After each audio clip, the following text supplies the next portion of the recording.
All right.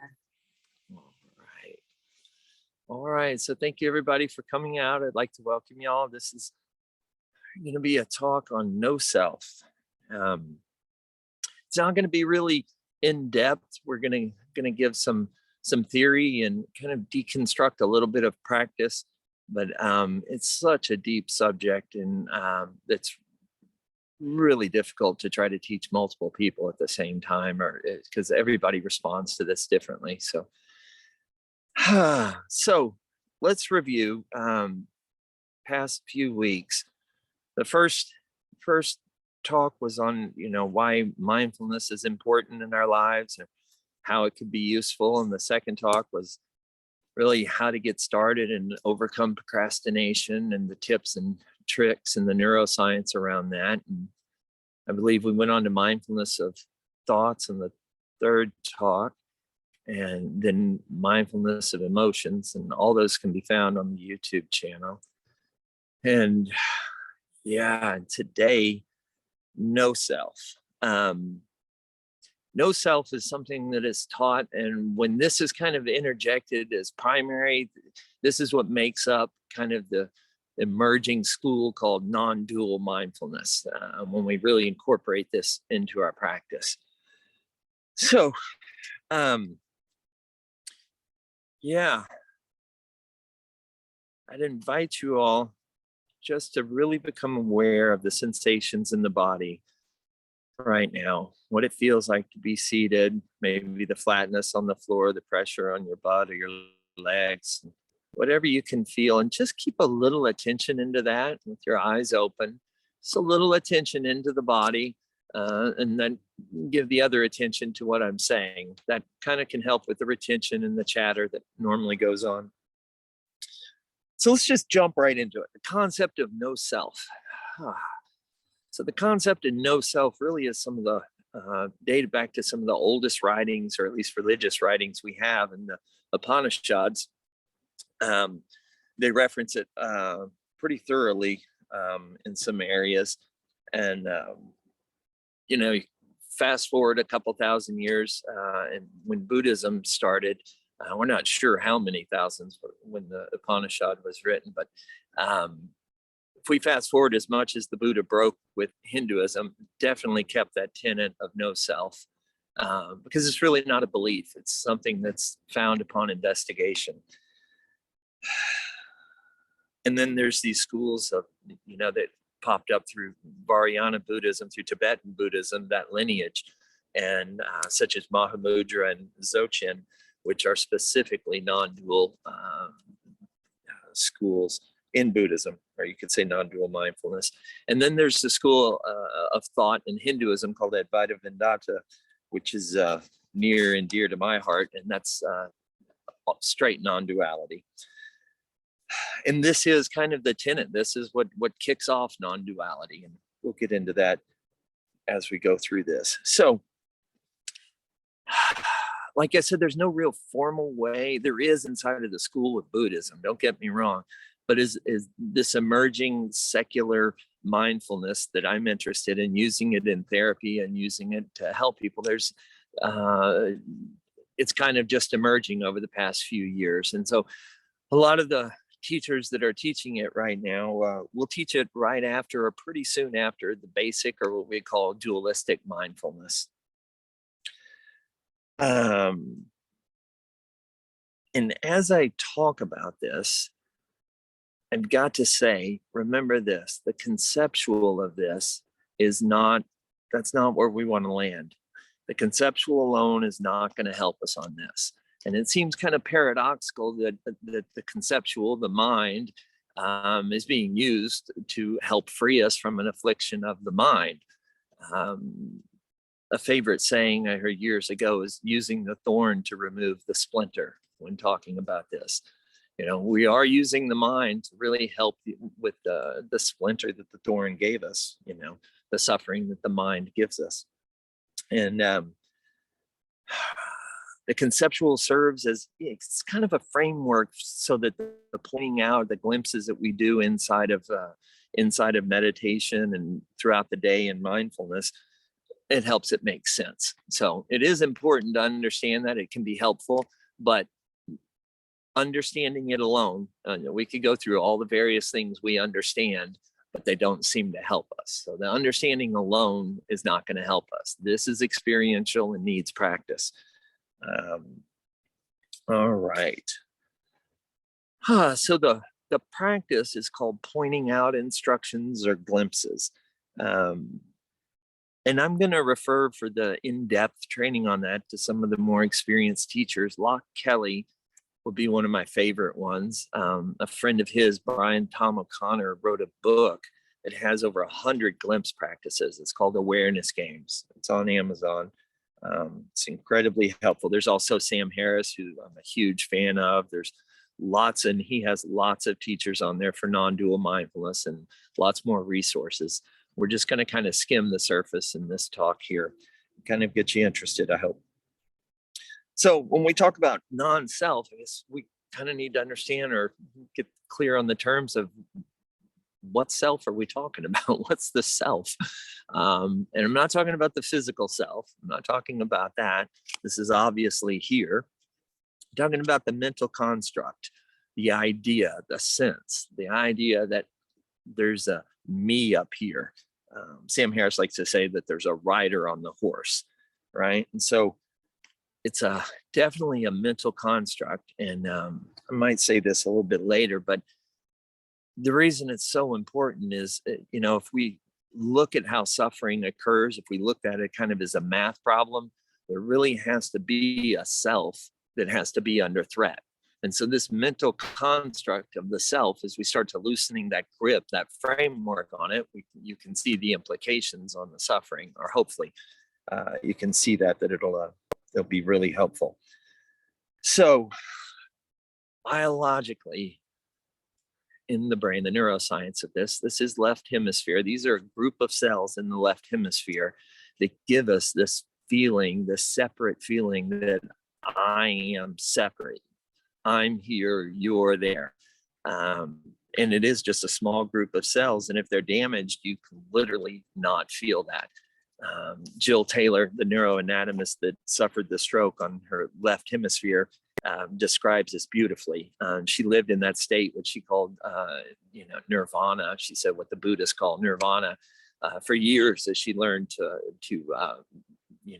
talk again and do everything. Basically, the neuroplasticity took a long time, but it gives us a really good look at what happens and what it's like to be just shot in biologically and to have no sense of self. She explained that she couldn't tell where her energy began and ended and the world's began and ended. It was just all one. She sounded very much like the Buddha, this scientist talking about this first person experience. So some of the characteristics of having a self, and like I want to keep point out, it's very useful and it's needed biologically, but the characteristics are, it's fearful, it's under threat, it's constantly desiring, so these things right here are the root of most of our mental suffering. If we look at now, if you think that you have a self, what makes you think that?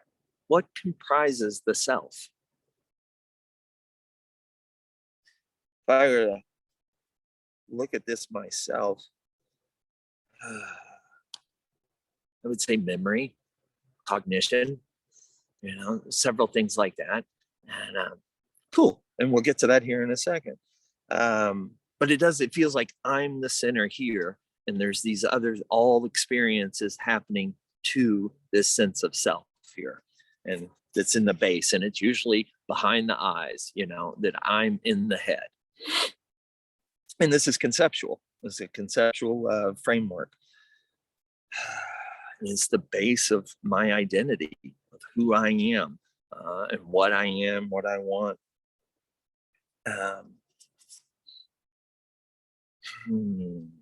To deconstruct this, we use meditation, right? We can do this without meditation right now. If I were to look and say, who am I right now? And I gave you the instructions to say, don't go a millisecond to the past, don't go a millisecond to the future, which means there's no comparing, there's no memory, there's no predictions. Right now, who are you? And what comprises that?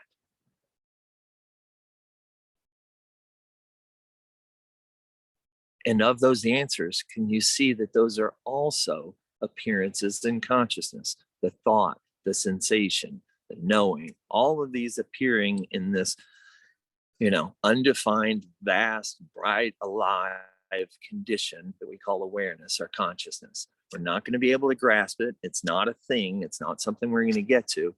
It's the basis in which all things are arising, consciousness. So in meditation, when we kind of look for this, when we start to incorporate, who am I? Who am I? Which is kind of my favorite pointing out instruction. I'm not going to get into the depth of it, but in Advaita Vedanta, Ramana Maharishi, that's his main instruction is this: who am I? And tracing the I all the way back to the mind going silent and really dispelling that, really coming in, who is the I here? What is that? And like I said, it's a mental and it's a framework and stuff. And experientially, as we keep working on it, that framework opens up, in the simple math problem, which is also the title to a book I highly recommend. If there's no self, there's no problem. It's just experience coming through. This is something we've lived with all our lives, right? So this is a process of deconstructing over and over, just like with mindfulness. It's repetition, repetition, repetition. But it's definitely something we want to incorporate into our practice here. And I want to invite you guys to think of questions here. I purposely didn't want to go into too much depth because I figured, and I might be wrong, I might be flooded with questions that will address these, because when I talk with people, I get so many different questions from different angles on this. This is really a tricky one. Just hang on one second, Blake. I'm going to open it up in just a few seconds here. Questions. So, so in meditation, when we're seeing how it's constructed, continually, when I'm doing the meditation, I can feel, for me, it's a sense of contraction. It's as soon as thinking starts, thinking is starting, and it's usually revolving around me or me going into the future. But that me is also an appearance. And it provides a kind of, they call it in some schools, the backward step. There's a new depth that, oh, that's a thought too. That's a sensation. Oh, and that right there, I cannot put into words the experience of that, the new depth and the usefulness of that, and how that can apply in your life. That should say it all right there. The rest of this, I'm just talking around this subject, and words are not going to do this justice. So in the dualistic mindfulness, like I said, when we start meditating, and I encouraged you to find an anchor, through the right hemisphere, through tactile sensations, to find that anchor and connect with sensations and expand and contract with the breath. You probably heard me in the first couple lessons. I would talk about how, the chatter is still going on and it feels like it's in the periphery, right? I knew one day I would have to tell y'all that's bullshit. It's not in the periphery. The fact that we're here and the thoughts are over there, this is also an appearance in consciousness, right? There is no actual periphery. I'm not here, and thoughts and feelings, emotions, all that are not separate. It's all happening in the same condition. And that's something you could meditate. There's people that meditate for decades and never get to this level. And they keep that same sense of self, and so you hear people when they finally get introduced to this, how mind-blowing it is, because it really does, or really can provide a new depth, a new bottom.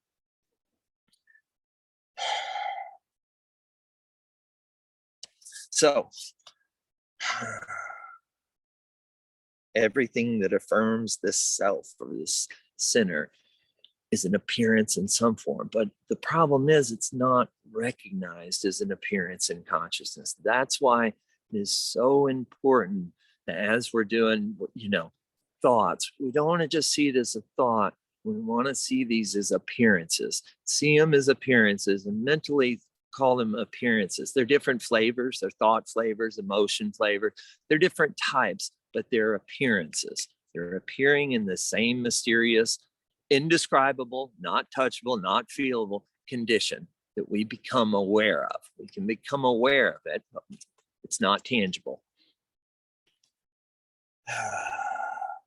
And all experiences, this is the crazy thing, all experience is modifications of this thing, this condition called consciousness, right? Even the sense of self, and as crazy as that is, I like to usually talk about, what is making up this reality right now for us?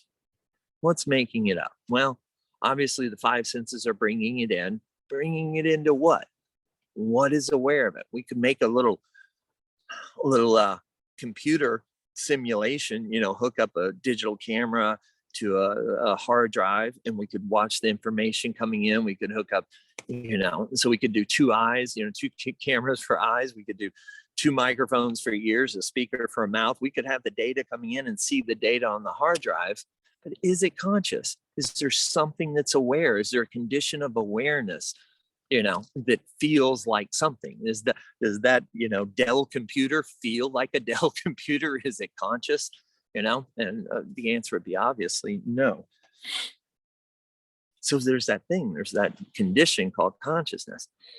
So if it's all appearing in consciousness, and this is so-called real, so are dreams. Dreams are appearing in the exact same condition. Dreams that feel so vivid at night and so real in the moment, to what are they appearing? The exact same stuff that this reality is appearing. It's appearing in this mysterious condition called consciousness.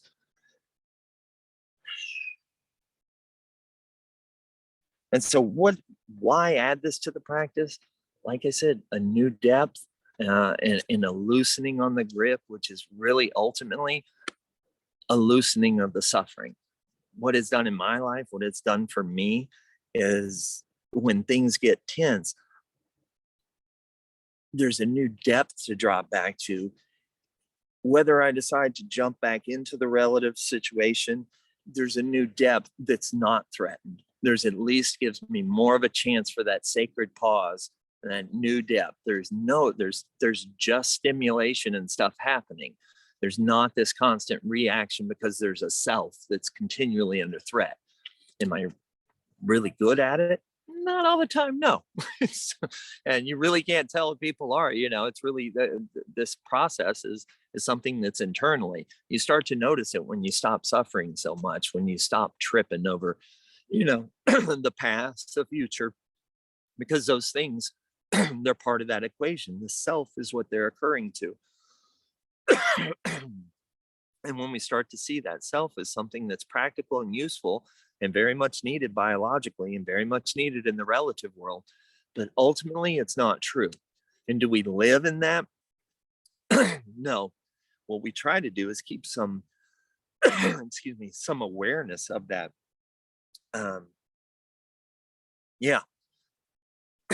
We keep awareness, this ultimate reality that we're talking about. Why do we talk about it and investigate the ultimate reality?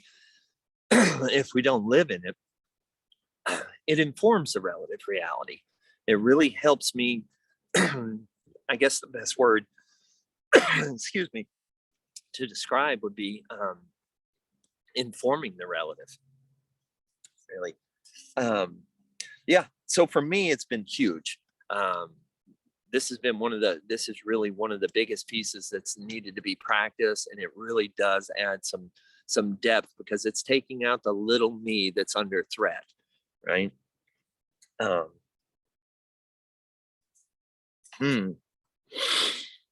Well, let's see.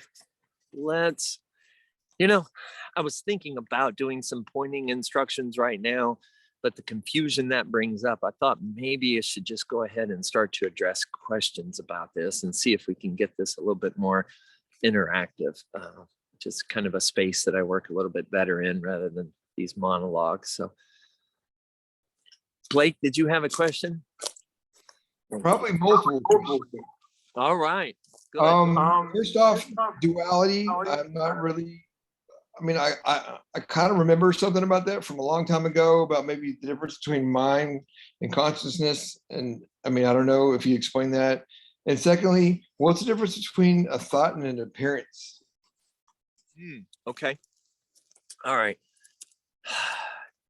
Well, duality can be used in all kinds of things. It's talking about two things. So if I'm talking about in the ultimate sense of non-duality, that really means there's just one condition happening. When we talk about it like, there's no self and God, there's no self and other. At the base level, it's all one. That's the theory. That's the idea of that.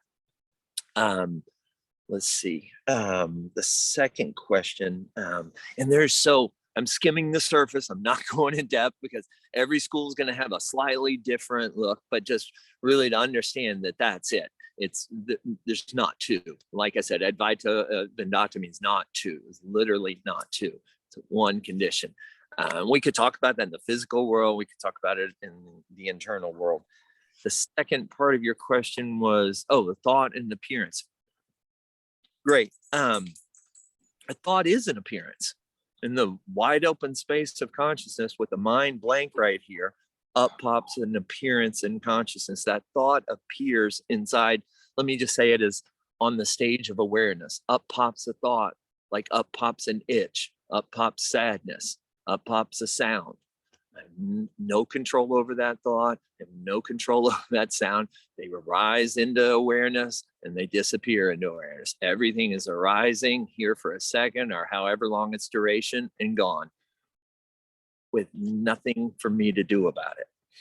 I don't choose the sounds. I don't choose the thoughts. I don't choose the emotions. They're appearing here for a certain time and disappearing.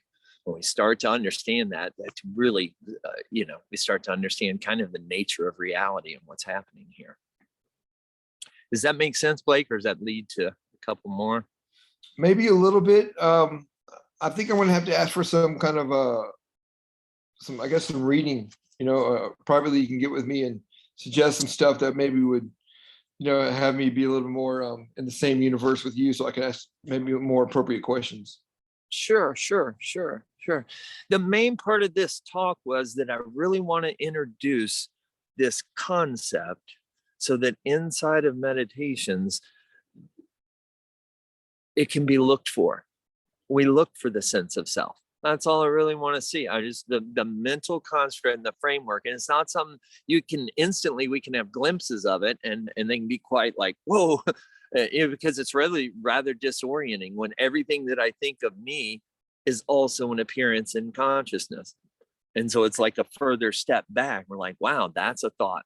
And sometimes they're core beliefs. They're not like just, they're not audible thoughts in our heads. They're thoughts that are believed so hard. They're core beliefs, which are also appearing on this stage of awareness.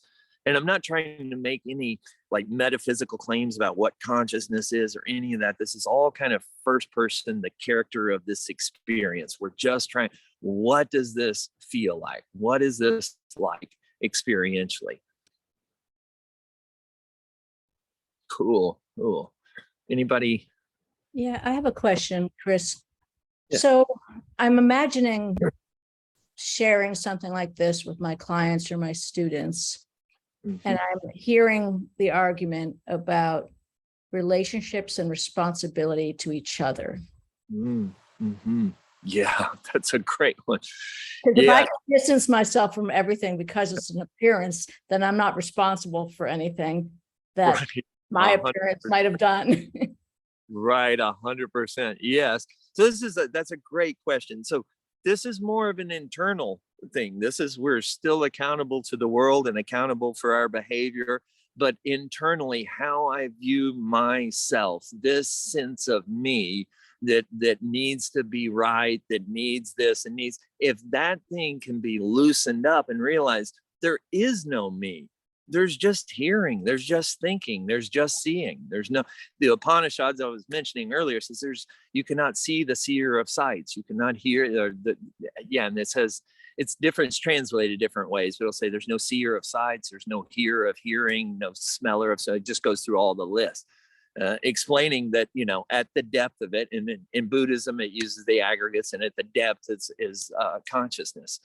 So you're sort of saying that the intention in this is something to bring to our practice to free us. 100%. Yes, this is an internal, this is not something that escapes us into the world. We're not avoiding responsibility or anything. We're just kind of looking, and this is not a belief system or any of that. This is an investigation. What I'm talking about is what you are probably likely to find in your investigation. Everything that makes you think you're a self or a sense of self is appearing on this stage of awareness, where it is. So is the self memory. Who would you be if you lost your memory right now? You say you wouldn't be here. Yeah.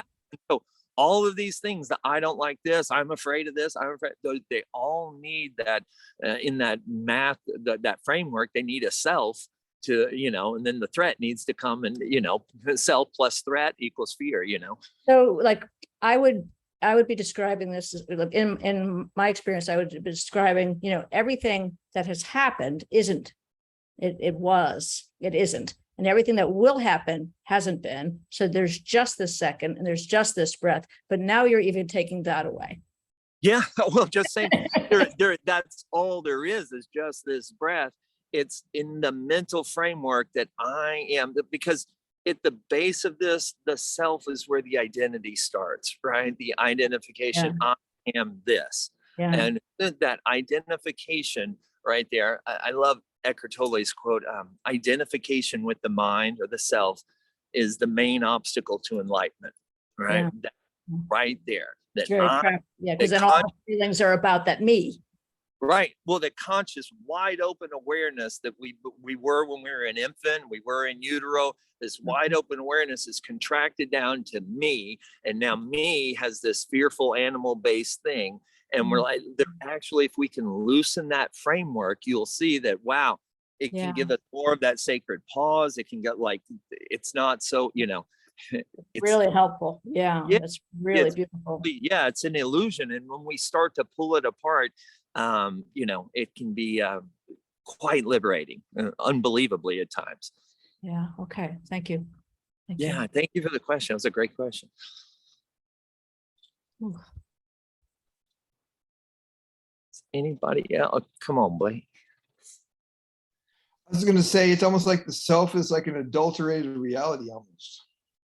It's I don't know about that. Yeah, it's a part of all of ours. Like I said, it's a this sense of self is something that is it's needed biologically, right? And this work right here is not instinctual. It's not intuitive. This is counterintuitive. A lot of people would say this is a leap in evolution. This is consciousness, the universe becoming conscious of itself.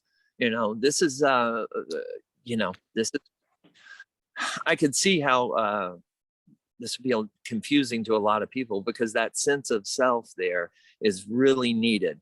But why does this come up? Why does it come up in Advaita, or why did the Buddha bring this up?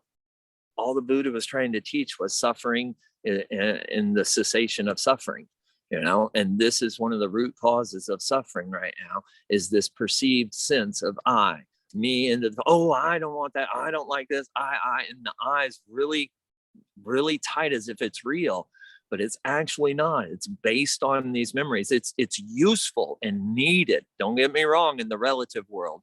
But when we can internally understand what the I is, we can loosen it up a bit.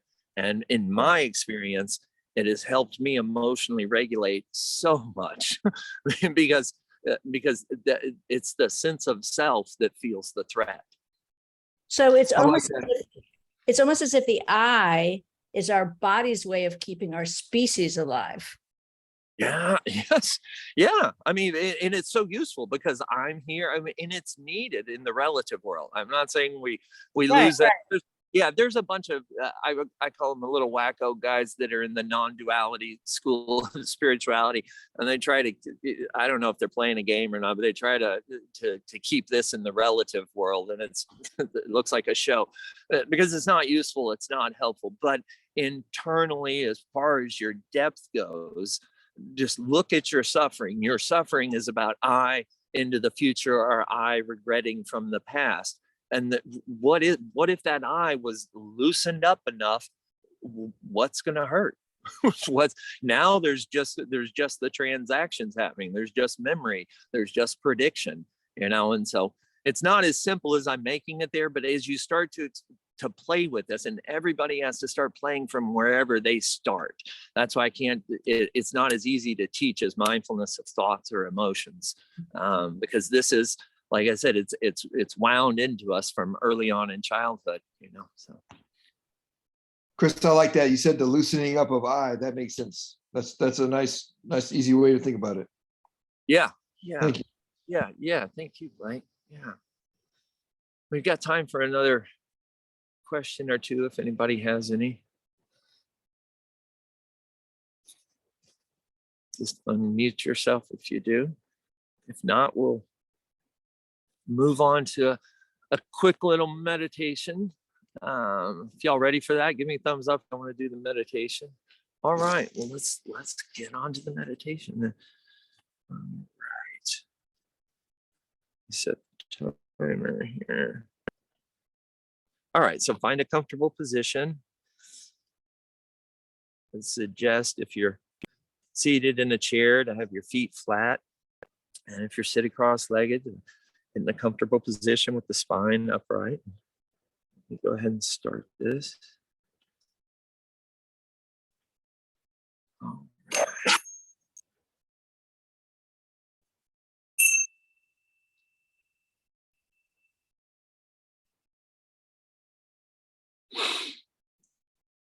All right.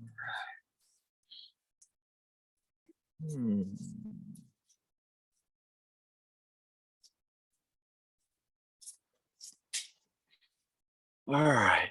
So I invite you to tuck the chin slightly in, keep the spine straight, that tongue gently to the roof of the mouth so the breathing's going in through the nose and out through the nose.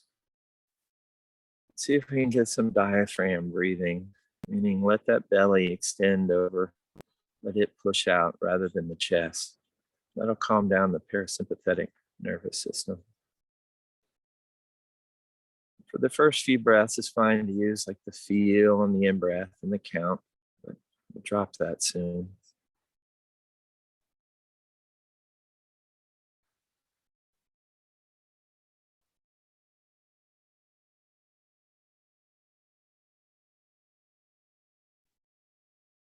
Let me kind of orient you. Feel the pressure of your body making contact with the earth. Notice that sensation or that appearance in consciousness. What I'm going to try to do now is just really establish an anchor. So feel that pressure or tingling, whatever you feel there. I'd invite you to connect it with the breath, meaning let whatever sensation, let it expand and contract with the breath. That's kind of the instructions to hold on to the anchor. So maybe you can feel some pulling or bending in your knees or the pulling in your thighs. Maybe you feel the heaviness of your forearms in the lap. I always feel the tingling in the fingertips. Just keep adding all those sensations. Feel the movement of the belly, forearms, the shoulders pulling down. Finding any tension anywhere in the body, like shoulders. See if you can hold it softly and breathe into it. And feel for the neck, the jaw, maybe the back of the head or the air at the tip of your nose. Any sensation is fine. The way to make it an anchor is to feel, feel, feel. The way to hold it there is to inflate it and deflate it, to stay with the entire length of the breath, connecting it to the sensations.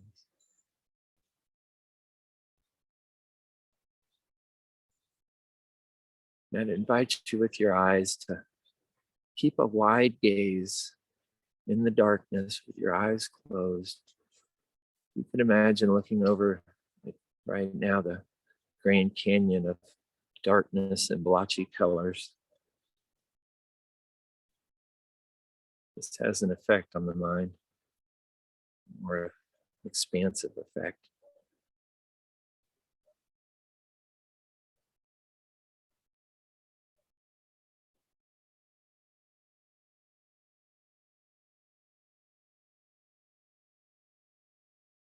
Just notice everything arising. Notice all these sensations are just appearing in consciousness. Just as my voice is appearing, your thoughts are appearing, the blotchy colors behind your eyelids, any energy swirling around the body.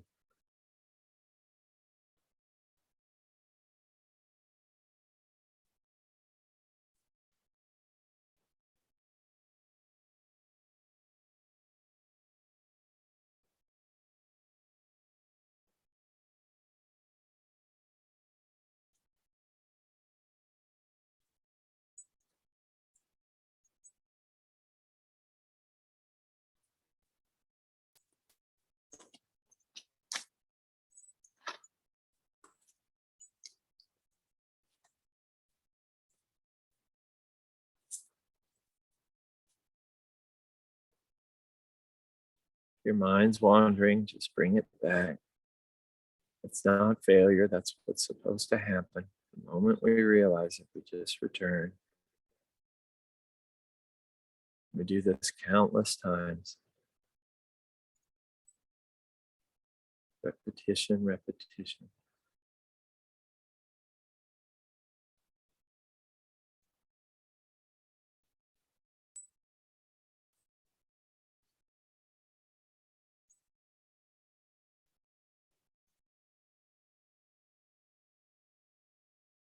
Maybe right now, who are you? Who is the self? Can you become aware of that?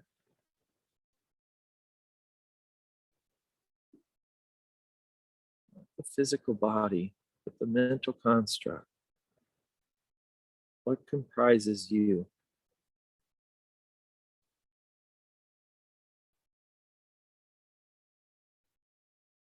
Maybe it's memory. Can you see that as a thought, an appearance in consciousness? Is it backed up by a sensation in the body? Is that also appearing in consciousness?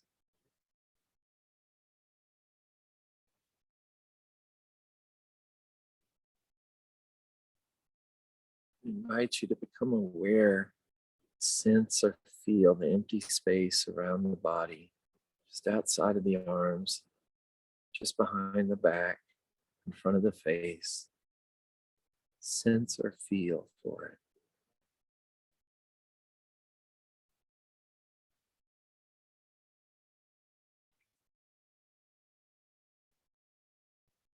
This contemplation of empty space is rather interesting.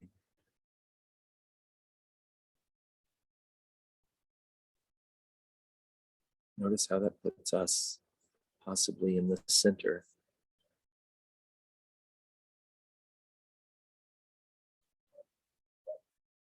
But in that also appearing in awareness or consciousness. Notice how every thought, every sensation, every taste, every smell is defining, punctuating consciousness.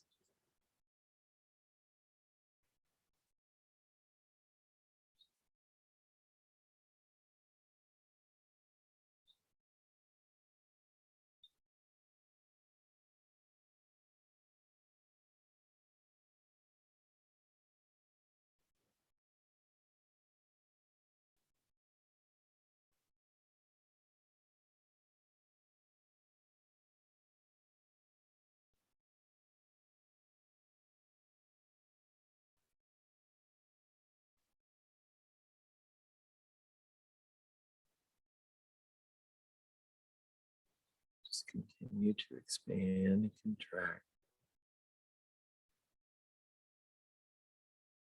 If you're noticing thoughts arising and it feels like you're in the center, you just become aware that that is also appearing in consciousness. The orientation that I'm in the center is also an appearance. This vast open space of awareness.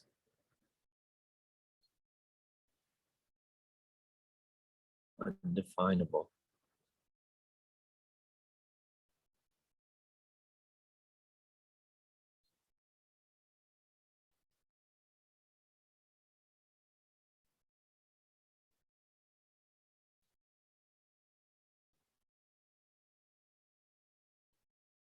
Thoughts continually pull you.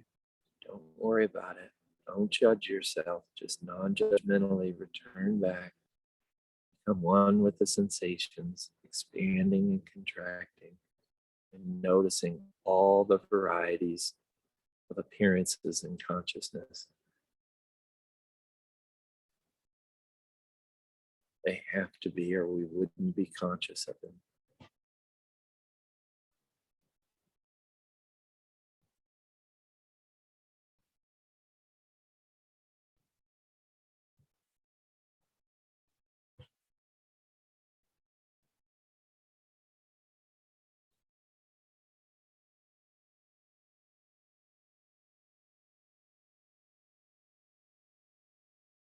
Noticing the mental construct of who I am, how that's put together. Maybe when it pops up, notice the contraction down to thinking. You can release that by just feeling deeper and feel as you release it, the expansive feeling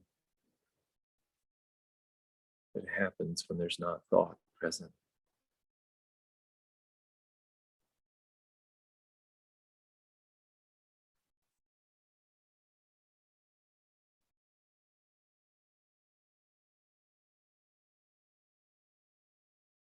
See if you can subtly become aware that when we do go to think, there's like a mental focusing or contraction of the mind that pulls down into the thought.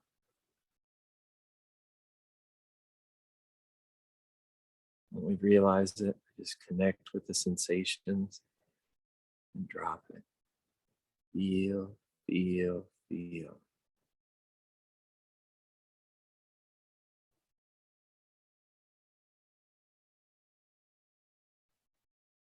If you feel comfortable to drop, if you're using the counting method, I'd invite you to try to drop it these last few minutes.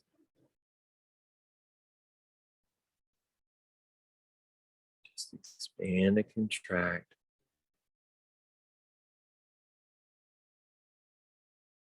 Anchor being the sensations.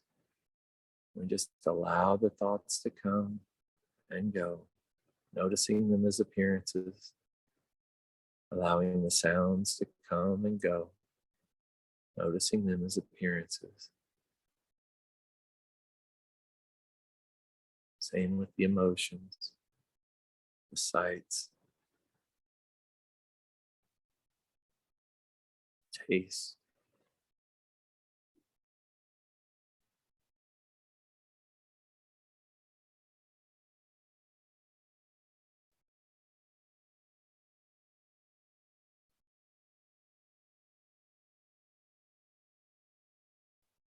If there's any in wishing this was over, notice that as an appearance. If there's any intention that rushes in, notice that appearing. Just open up wide to the state of awareness, this stage of awareness.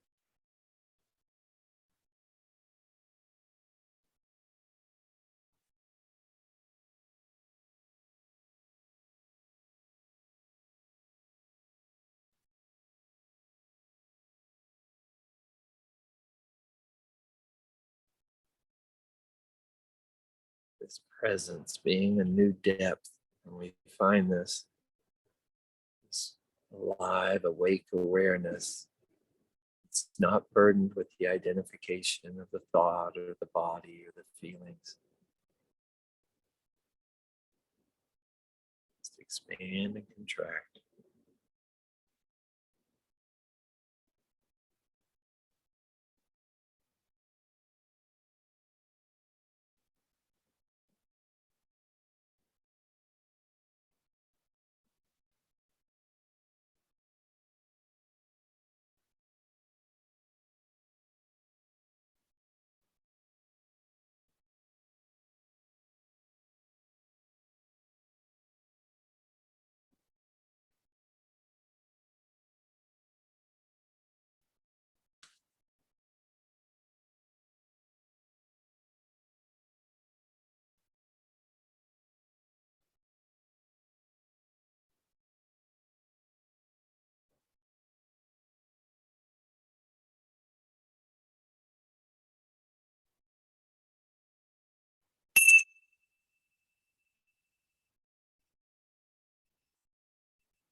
All right. You gently open your eyes. I'd invite you to keep some of that awareness or attention into the stillness that you cultivated. And notice when you go to move or think how quickly that can disappear. But we can keep some of that alive through a little bit of attention into it to just really feel for that stillness. Right. Well, thank you so much, guys. Does anybody have any questions? Before we wrap this one up today? There's usually not many questions after meditation. That's why I like to do it at the end. I used to make the mistake of doing this before process groups, and then nobody suddenly had any problems. We didn't have anything to talk about for the first 5 minutes because all the problems were solved. And I was like, we're going to meditate at the end. So, yeah. So, all right. Well, thank you all for showing up. Really appreciate that. Mike, I think we're good. All right. So thank you.